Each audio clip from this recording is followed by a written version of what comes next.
The 1 year anniversary of Pokemon Scarlet and Violet is upon us later this month, and I think now is as good a time as any for me to review various different aspects of these great games.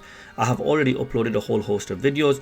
Click on the card, check out the playlist, but in this particular video I asked the question, did GameFreak ruin Pokemon Scarlet and Violet's map? Let's get straight into it. Now this video is inspired by a comment I saw on Reddit where the user states the lack of explorable options such as caves, tunnels and paths made the Pokemon Scarlet and Violet map seem empty and bland for the sheer size of it.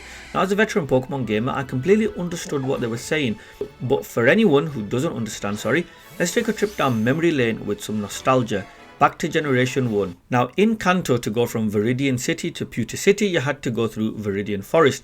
Even if you went from Pewter City to Cerulean City, you had to go through Mount Moon and defeat Team Rocket. To go to Lavender Town from Vermilion City, you had to go through Rock Tunnel and defeat a number of trainers. Now this was the case throughout the entire map of the Kanto region. If you haven't understood yet, let's move on to Johto. To go from Violet City to Azalea Town, you had to go through Union Cave, where you could catch an elusive Lapras on a Friday, and you get to explore the ruins of Alph, which were extremely cool locations. To go from Ecruteak City to Mahogany Town, you had to pass through Mount Mortar, which contained powerful Pokemon and extremely useful items.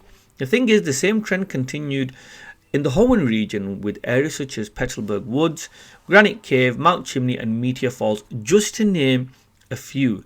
And I'm positively sure for anyone who had played Brilliant Diamond and Shining Pearl, you will know this was the case for the map in the Sinnoh region. Now, the problem with Pokemon Scarlet and Violet is that when you travel from one town to another, it's pretty boring and dull. The reason for this is because the locations that you travel through all look and feel the same. Traveling from Mesagoza to Cortondo isn't really all that different traveling from Cortondo to Artisan. Other cities such as Levincia do have a different feel when you're traveling to them from another location. Even you could say the same for Alphanada, but they still feel pretty dull given the size of the map and the power of the Nintendo Switch.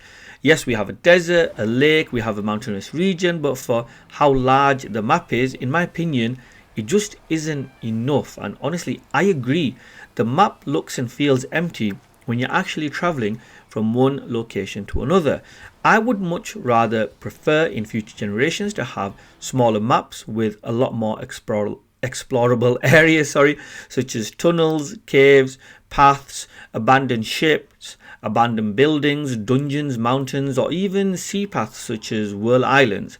The older generations may not have a massive map and may not have an open world feature, but you can't deny there was plenty of things to do and definitely plenty of things to see.